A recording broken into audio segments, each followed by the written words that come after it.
Today on a special crossover episode of Locked On Rockies and Locked On Diamondbacks, are both teams better in 2024? And after losing the series to the Colorado Rockies, what do the playoff chances for the Arizona Diamondbacks look like?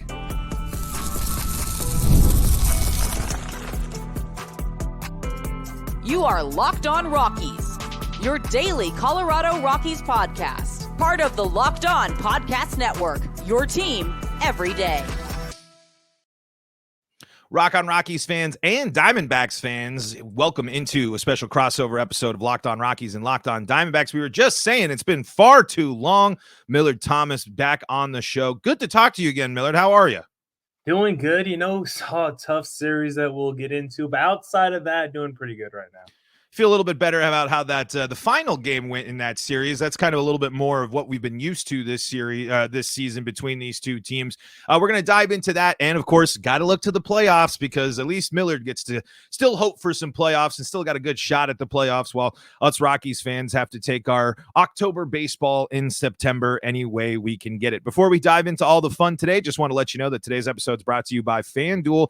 Now through September 22nd, all FanDuel customers can bet $5 and get a 3-week free trial of NFL Sunday Ticket from YouTube and YouTube TV. Visit FanDuel.com to get started. Millard, let's just jump into the series here. And obviously a little bit of a shock, I think, for the Diamondbacks. I mean, when you're the Rockies going up against the Diamondbacks in this season specifically, the Diamondbacks have plain and simply dominated the Rockies this year and really going into last year as well.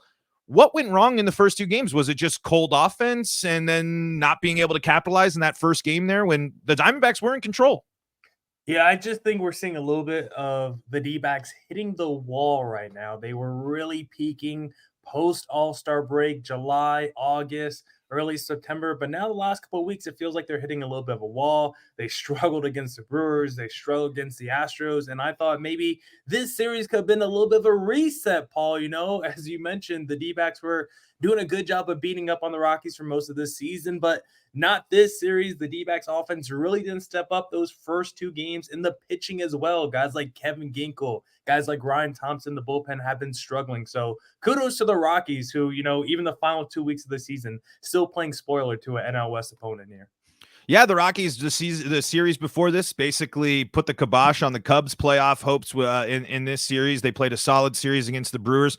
I mentioned going into the finale there between the Diamondbacks. First time the Rockies have won back-to-back series since like May, something like that. So the Rockies are playing better baseball and are showing some signs of life. But I kind of want to keep the focus on the Diamondbacks right here. I heard the broadcast on the Rockies side say that the D-backs are leaking oil. Do you kind of you mentioned hitting a wall? You mentioned it. Are you hitting that worried point? Because I mean, the thing is, the Diamondbacks are following a similar story to last year. The first part of the season, played good ball, but not exceeding. All-Star break happens, and then they come out screaming in the second half. Arguably one of the best teams in baseball for the second half of the season, even with this lull. Is that going to be enough to propel them to that World Series? Or maybe is the lingering long-term effects of the World Series starting to peak up here at the late stage of nearly a season later? Yeah, I think comparing it to the 2023 D-backs is a great call because just like the 2023 D-backs, this Arizona team might just back their way into the postseason because that's kind of what happened last year. Like last year's team was 84 wins, negative run differential, like hanging on by a thread to make it to the postseason last year. Like they just barely made it. And it seems like it's going to be the same story this year, but I'm okay with that. Obviously, you want the best record. You want maybe the best spot in the standings as well, but I'm okay getting the same path to the World Series that the D-backs got last season. If the playoffs start today, the D-backs would get that third wildcard spot, play Milwaukee in round one. Guess what? I would much rather play Milwaukee actually than San Diego or the New York Mets, who played the D-backs very well. Then we could potentially play the Dodgers and then the Phillies right after that. We could get the same path that delivered us the World Series last year. So even though the D-back season right now is on life support because the Mets continue to play well, you still got the super talented Braves. You cannot take your foot off the gas at all, but I don't think it's the worst scenario in the world if the D-backs barely make it to the postseason and end up with that last wild card spot. Well, just like we saw last year, get there. Just get there. I feel like we've talked about that a lot, Millard. I think as we've been doing our crossovers out the thing. I mean, we've both kind of bought into like, we don't care about winning the division. We don't care about the Dodgers. We don't care about this. Like, if I was in the a Diamondbacks fan, I just want to get back there because you already showed it. That's what the beauty of baseball's playoffs. And you could say that for other teams too, but the Diamondbacks went in and handled business against teams in series, on the road, at home, understaffed all last year. I feel like in the back of their heads, that confidence is going to help them get over this last little bit and get themselves back right. It's important that they came out and didn't get swept by the Rockies and come out and show that offense there in that last little bit of there. I mean, I feel like in that final game against the Rockies, you saw the Diamondbacks of that and love. Mm-hmm. And I think just making it to the postseason is kind of like the thing that we're holding on to right now, because I think if we make it to the postseason, I'm not going to be as worried about how the D-backs get there, because like you said, it will be just like last year's. Just make it to the postseason, and then I will have that belief and confidence that the D-backs can go on another run again, because sometimes it's just one of those things. It's like an intangible thing. And when we get to the postseason, the lights are a little bit brighter, the pressure's a little bit up, and I just think this D-backs team has a lot of guys who step up in some of those biggest moments, and I don't know if I feel the same way about some other teams. It's really not something you could quantify, but guys like Merrill Kelly, guys like Brandon Pfaadt, I just trust them in the biggest moments, and Pfaadt is struggling right now. Kelly has been up and down this season with health and issues, but if you get those two guys in a postseason matchup going against some of the best teams in the National League, I think those guys are going to step up in a big way. So I'm not too concerned with what we're seeing right now, as long as the D-backs make it to the postseason, because they're not playing their best baseball right now, and it could jeopardize them in the end. But with 2 weeks left in the season, if the D-backs can just drag themselves to the postseason, I think everything will be fine once we get there.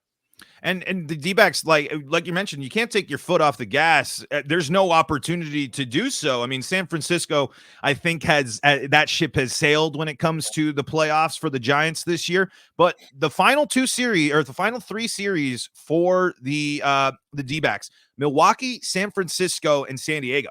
Those are all, I mean, even San Francisco's problems and issues this year, that's still a team that floats in 500. That's still a team that would love to sink your playoff chances.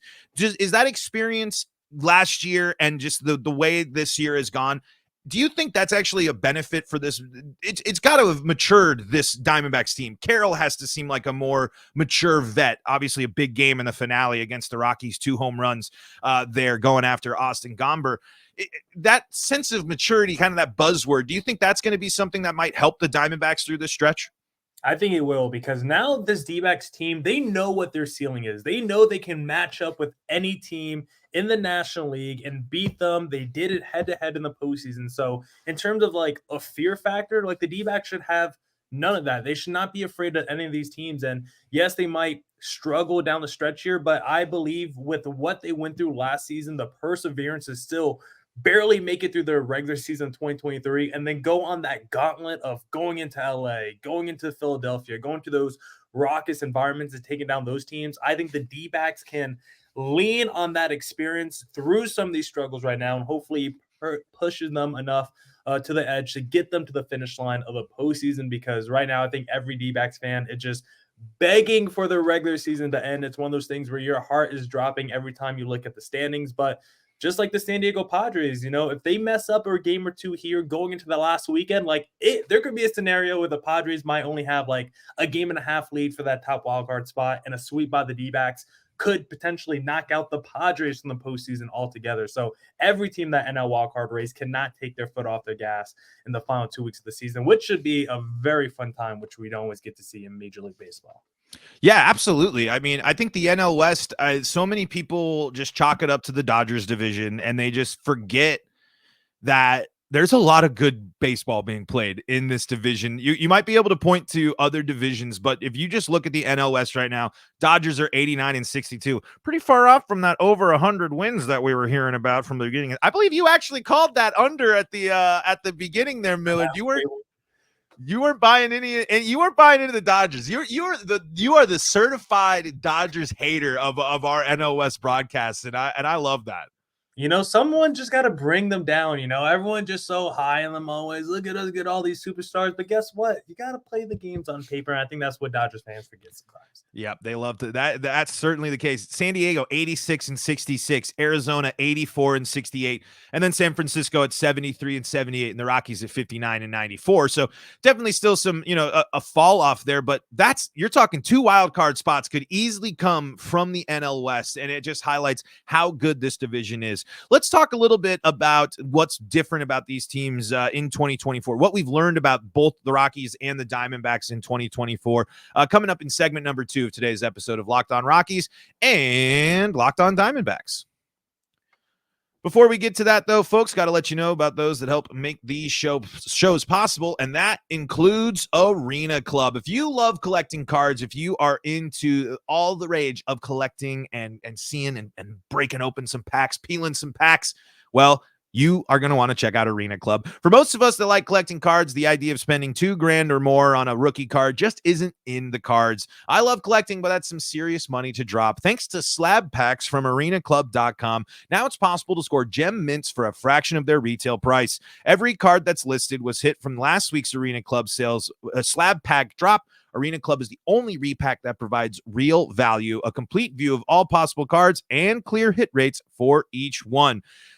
Arena Club slab packs are revolutionizing the repack game with transparency. The Arena Club grading process is accurate, fast, and transparent with a full grade rationale provided, an explanation of how your card was scored. Whether you're buying, selling, trading, or displaying, Arena Club is the card collecting platform you have to check out. And right now you can get 10% off your first slab pack or card purchase by going to arenaclub.com/lockedonmlb and use the code LockedOnMLB. That's arenaclub.com/lockedonmlb, code LockedOnMLB for 10% off your first purchase. This is the Locked On Rockies and Locked On Diamondbacks podcast. Thanking you for making us your first listen of the day. For your second listen of the day, go check out Locked On MLB. Our guy Sully's got you covered. All things baseball. As Millard mentioned, the playoff race heating up. It's going to be a doozy of the last couple of weeks of the season, so make sure you're not missing out on any of the fun with our pal Sully. And if you need to catch all your Rockies and Diamondbacks play-by-play coverage, SiriusXM's got you covered. SiriusXM and the SiriusXM app. Millard, we talked about how this team shared some similarities between the 2023 Diamondbacks, just with how the season went. But what's different about this team versus 2024's? Is it certain players have stepped up? Is it the rotation? What's different about these teams in both the good and the bad ways? Yeah, I think when looking at this team and comparing it to last year's, I think the biggest thing that has stuck out and the reason why the D-backs have gotten to this point with their record and the reason their offense has been so good this season is the organizational depth that this team has built this season. Mike Hazen has done a great job of building this depth throughout the roster, acquired Eugenio Suarez to play third base, which has been incredible for this D-backs team. And then you look at the rotation, it's much deeper than last year. Obviously, not all the moves have worked out, but at least on paper, adding Monty and Erod has helped the depth with Ryan Nelson stepping up this year. I know not all those guys have been great, but you just look at the depth overall. We traded for AJ Puck. You got Justin Martinez stepping up in the bullpen. You had Adrian Del Castillo stepping up from the minor leagues when Gabriel Moreno was out. Jake McCarthy at points this season has been fantastic. Jock Peterson, Randall Grichuk, two sides playing the DH. I think the depth is the biggest thing. And then I think the second biggest thing is the offensive versatility. Last year, the D-backs, great at the small ball, great at creating chaos. But one thing that they were really missing from their offense was power. They had the speed, they could hit for average, but they didn't really have those big knockers outside like a Christian Walker and a Ketel Marte. Now this season, you added Eugenio Suarez, who's on pace for 30 home runs. You added Jock Peterson and Randall Grichuk, who have been crushing balls this season. I think the organizational depth and the versatility of the D-backs offense has been the two biggest reasons why this is the highest scoring team in Major League Baseball this season. And it's crazy. I remember, I feel like I saw you pretty down on Gino there in the middle of the season. Yeah. Things were going pretty tough for him. Yeah, no, for sure. Because his first 87 games, like if you looked at the numbers statistically, like By WRC Plus, he was a top 3 worst player in the sport, arguably the worst offensive player. Then you look at his numbers since then, and he's quite literally turned into Babe Ruth by some metrics. He's quite literally the best offensive player in the National League since about June 27th. Leads the NL in like average, OPS, WRC plus, RBIs, home runs. Like it's him and Shohei Ohtani as the 2 best offensive players in the sport over the last 2.5 months. And it's a crazy turnaround because yes, Paul, I was saying Eugenio should not be on the D-backs roster. He should not be on any roster, even minor league rosters. Probably I was saying that back in June. And now I'm like, should Eugenio maybe get some MVP votes? I don't know. It's probably still not enough of a sample size, but it's been an incredible second half turnaround for him. And that's what you need to see. I mean, that's the type of stuff I feel like if you're Diamondbacks fans, those are the right veteran moves to make your team better, to enhance what you're doing. Like you said, small ball, chaos. You got the young, fiery guys to do it. Those 3 veteran guys, that gives you your thump. I mean, Randall Grichuk, I would say, has just quietly had a really solid couple of years. With the Rockies, he wasn't, MVP all-star, but still solid. He clearly knows how to handle playing in the NL West and was clearly comfortable at Coors Field in the finale there. They're hitting a home run and a double there. On the Rockies side, this team is starting to form a little bit of an identity, and we've seen some players take steps forward that we were wondering about last year. Last year, we knew Brenton Doyle could play defense, but he was batting around 200. This year, Brenton Doyle has completely changed his offensive approach, and now he's settling into being, I think, one of the most dynamic and effective center fielders, not only in the National League, but all of baseball. And I think if he can continue to create that level of offensive production, he's going to be solid. Ezekiel Tovar's taken a step in the right direction.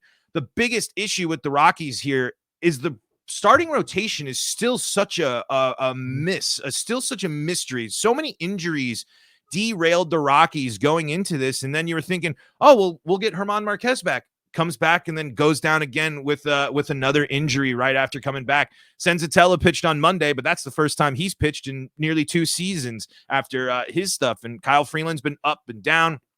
Cal Quantrill has been a solid ad, but seems to have run out of steam here towards the end and with full on display in the finale against the Diamondbacks. Austin Gomber, the 2 sides of Austin. We have seen this time and time again. Austin Gomber has dominated teams.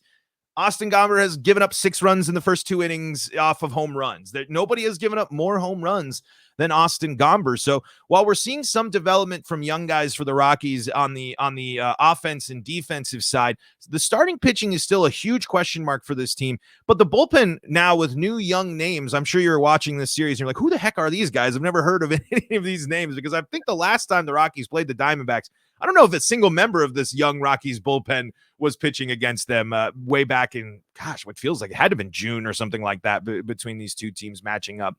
So, Millard, is this a sustainable growth for the Diamondbacks? Do you think that this is something where the Diamondbacks are going to be able to, stake their claim as a wild card team with bragging rights to say, we're going to come for the Dodgers for that NL West crown?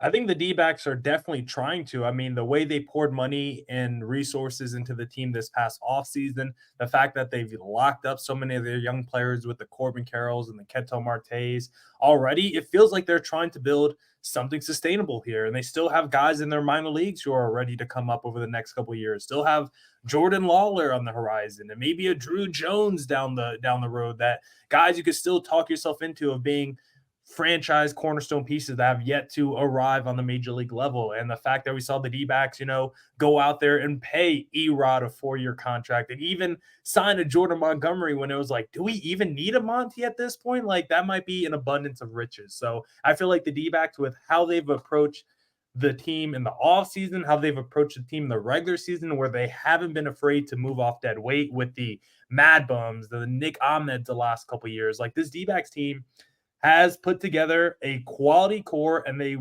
move toward the philosophy of making sure they have the best pieces on the field at all times. And they've done a really good job of doing that the last couple of years. So I want to believe the Dodgers they feel like they're still the kings of the NL West, but I still at least feel good that the D-backs could be right there challenging for the Dodgers for the division and at least challenge for a wild card spot over the next few years.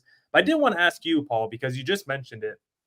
I will say, like you said, the pitching seems like a disaster, the rotation, but the lineup I feel like there is a core here that the Rockies have going, and I want to ask you if you feel like this is like one of the better cores that the Rockies have made the last few years, and if you believe these are like building blocks that you could see for the next iteration of what a Rockies playoff team could look like. Because I look at Tovar, who's on a couple of my fantasy teams, having a good season. Doyle's had a breakout year. Taglia's on one of my fantasy teams, and then you still hope a guy like Nolan Jones, who's been, up and down with injuries, but had that great rookie season. I remember we did a crossover and you're like, listen, Corbin Carroll, you look at the points since Nolan Jones has gotten called up and look at the Corbin Carroll stats since then, very neck and neck. So do you feel like this is a potential playoff core in the next few years if the Rockies could figure out their pitching situation at all? Yeah, I think this is a situation in which the Rockies this offseason have to start making decisions. They have to start doing more. They have to be like the Diamond, but they have to be the team this offseason that people are like, the Rockies are spending money. The Rockies are going on. And I'm not saying Chris Bryant deals. I'm not saying 7 years.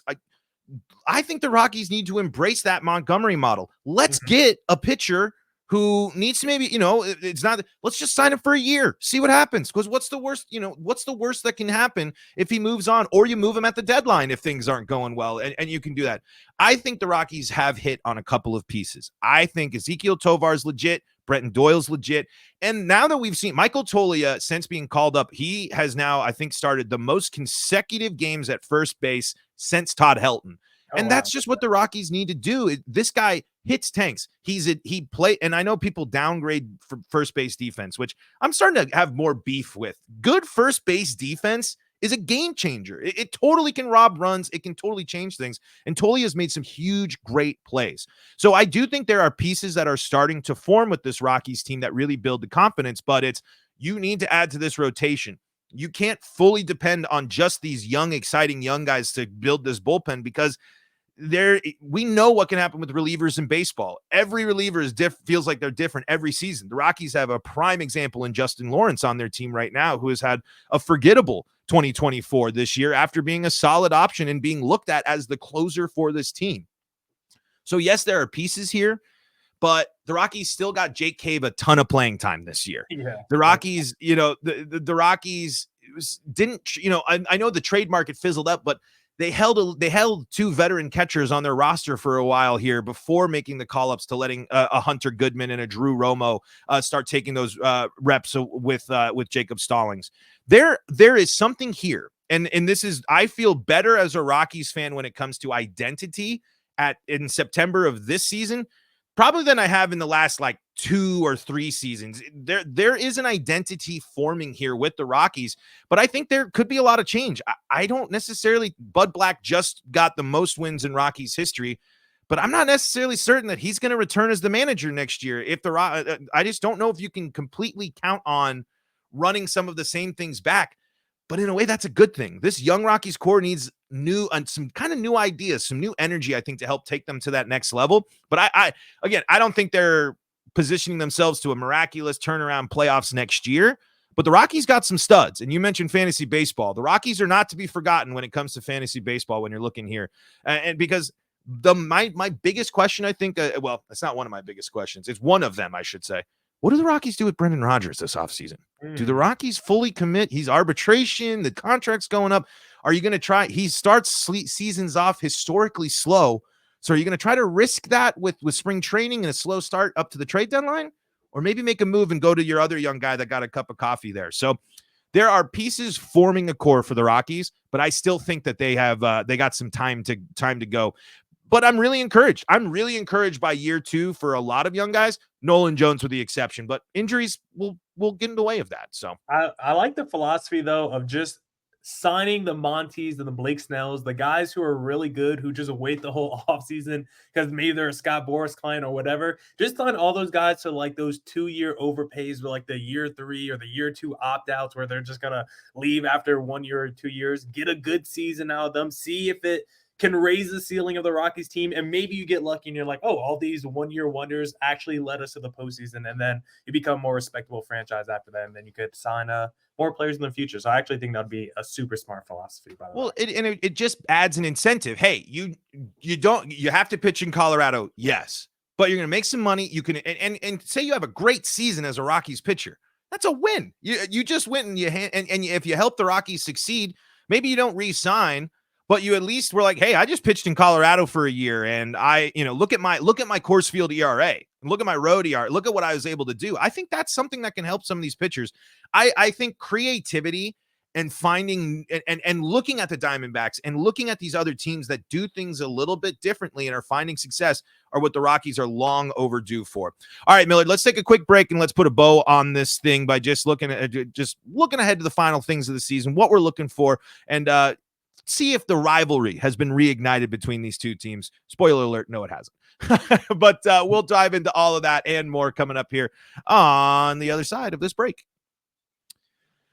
Before we dive into all that, got to let you know about the folks that help make this show possible, and that includes FanDuel.com, America's #1 sportsbook. Millard, it is prime football time. You got to be feeling pretty good about them Kyler Murray-led Arizona Cardinals as well. Pretty interesting time. And if you want to stay up to date with all things football, well, why not go check out this great deal that FanDuel's got with you? Because right now, when you place a $5 bet at FanDuel, you're going to get a 3-week free trial of NFL Sunday Ticket from YouTube and YouTube TV. Then with a YouTube TV base plan, you'll be able to watch every regular season Sunday afternoon out of market game. All you need is a Google account and a current form of payment, and you can cancel anytime. Just visit FanDuel.com and download America's #1 sportsbook. Get in on the props, get in on the futures, get in on the parlays, the over-unders, all available to you on FanDuel and the FanDuel app, which is safe and secure. So remember, get that 3-week free trial of NFL Sunday Ticket. You're running out of time when you visit FanDuel.com and download America's #1 sportsbook. Millard, right now, if the playoffs started, I want you to give me the most realistic Diamondbacks path. How far you think they go? You can go homer and say they're going to win the whole thing because the matchups are great. We kind of teased on this a little bit. You mentioned if they can build the same type of path, you'll feel pretty confident. What's the best case and worst case postseason scenario for the Diamondbacks here? Yeah, honestly, I think best case is getting that third wildcard spot because I've been on this run recently where I've been very slanderous of the Milwaukee Brewers. I think they're a very good regular season team. I just don't trust that talent once you get to the postseason. I think it's the same story we've seen with them every single year. So I want the path that got the D-backs to the postseason last year. Give us the Brewers, who I think are a regular season team. The Padres, another NL West opponent, do not want to face them in the wild card round. I think those complementary pieces, the Ha-Seong Kims, the Profars, those are the guys that typically kill the D-backs. It's not always the Tatises or the Machados. It's usually those complementary pieces, familiar opponent, throw out the scouting report, throw out the records. I do not want to see the Padres. I don't want to see the New York Mets. For some reason, the Mets beat the D-backs every single series for the last few years. The Mets own Arizona. I don't know why. Does not matter the personnel, does not matter the managers. The Mets, for the last few years, have owned the D-backs. I do not want to face those two teams. Give me the Brewers in round one, where their best player is a rookie who is 20 years old, who can't even go to a pub yet to get himself a beer. I want to face that team. Round two, give me the Dodgers, who are perennial choke artists, who are going to do the whole, oh my God, it was the rust again after sitting down for a little while. I don't care. They have injuries. I'm not scared of that rotation right now with Glass now down. The stars in their lineup have been up and down in terms of health.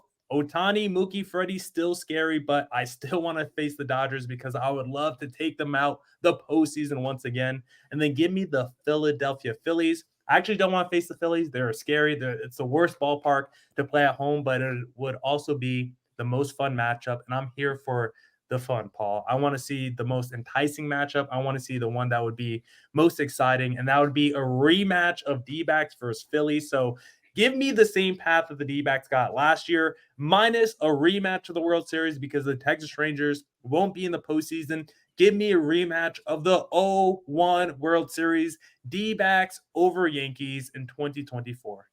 Oh yeah, I love it. I love that.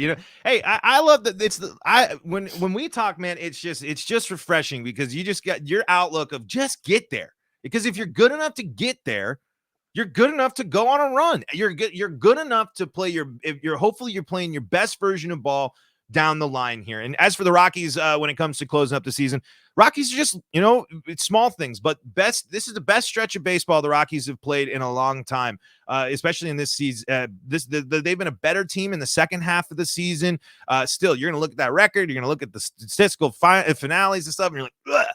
This is a Rockies team that if they play well, could finish at or above 500 at home if they handle the Cardinals and Dodgers here. This is a Rockies team that's got exciting young guys. This is a Rockies team that has shaken up the playoff picture here going forward. And us Rockies fans, I've been calling it the road to 61 this year, Millard, as we've the big goal has been 60, hitting the over of 60 and a half that our friends at FanDuel said at the beginning of the season. So a lot of Rockies fans are fingers crossed for those last 2 wins, and then I think from there they'll be all right. But if the Rockies avoid 100 losses this year, that's a small victory. It's not a big victory, but it's a small victory, and it's another reminder that this team is maybe has hit the bottom and is starting to slowly work its way back up. Obviously, a long way to go, but there are little bits and pieces and things that you can find and enjoy. And like you said, some of it's beating the NL West rival, if you even still can call that. I asked this a lot, Millard, but when does the rivalry return? Do the Rockies have to be a playoff team before we can start calling rivals again? Yeah, I think the two teams have to be good and both be in the postseason for it to be rivals. So as soon as the Colorado Rockies are back up, I mean, these crossovers are going to be crazy, and those matchups are going to be crazy. But I do want to ask you one final question. As like the Rockies host and being in the situation you're at, when you do watch like the final month of the season and you see the Rockies beat the Dbacks, are you like, okay, that's something I could build momentum off of going into next year? Or is there a little bit of you that's like, you know what, I wouldn't mind if you lost that game. I want you to play well, but I wouldn't mind if you lost that game for the draft pick. The Rockies have never had a number 1 overall draft pick, and for a while this season, it certainly looked like they had a chance at it, and certainly are going to be, still possible, I guess, with the way it works. But the White Sox, I don't know. I will be bummed missing out on a holiday, being able to, the next holiday being in the Rockies system, but I have to believe that there's going to be a strong pitcher or someone still in those top picks where I think that they can come up and be okay. I think that if it was like football and the sports where it's, if you're the worst, you're there. Obviously it would take a lot to be worse than the White Sox, but it would be kind of different. But no, I like watching this team go out and win. I like that this team is playing good baseball. 100 loss seasons suck, man. As you know, like it's not like even if the Rockies finish 63-99, just seeing that loss column hasn't gone into triple digits does do a small thing. But I think you can sit there and say, yes, you would obviously like that number 1 draft pick, but the Rockies do have a lot of prospects. They've retooled this farm system. This farm system has increased in rankings and a lot of stuff. And while a number 1 overall pick certainly helps you there, I don't think it's going to be the only thing make or break, as the Rockies got some exciting young guys really coming up, including some exciting young pitchers. So me personally, I watch the Rockies lose a lot. So anytime that the Rockies can play well and play good against, what's been so nice about this last stretch is they're playing well against good teams. The Rockies haven't played a slouch this entire month, basically, and they're playing their best baseball. So that's definitely a nice thing. But you make a totally good point there, because when you're bad, you get the chance to bounce back. But baseball's so weird, and drafting, and it's you hope and you pray and it does pan out. But man, how many prospects haven't panned out at the same time? So it's just an interesting spot. Yeah, Dbacks 2021, 110 losses, 2023 World Series appearance. So we just talked about Rockies. We like the core in the lineup. Just fix the pitching, and maybe they're not too far away. Maybe it's a lot closer than the horizon to at least being a playoff contender than we think. Hey, I'm just hoping I can cover an above 500 season on this pod. We haven't even hit that milestone yet in the 3 years I've been doing it. Millard, thank you so much for your time. Let's wrap things up for our crossover today. Where can the folks go to make sure they're staying up to date with all things you and all of your work? Yeah, of course. Check out wherever you get podcasts, streaming everywhere, Apple, Spotify. Check out the YouTube, Locked On Diamondbacks on there. Check out the Twitter, @CareerThomas24 for the personal, Millard.Thomas123 for the personal on Insta, or look up Locked On Diamondbacks, both Twitter and Instagram for the show account. And you can find me at LO Rockies on Twitter. You can find me at Paul Holden 33 as well. But folks, can't emphasize it enough. When you like the videos, when you subscribe to the YouTube channels, when you leave comments, it's the easiest way to help our shows grow and support us. So go and check that out. And for your second listen of the day, go check out Locked On MLB with our pal Sully. For Millard Thomas, I'm Paul Holden saying so long from the Locked On Podcast Network.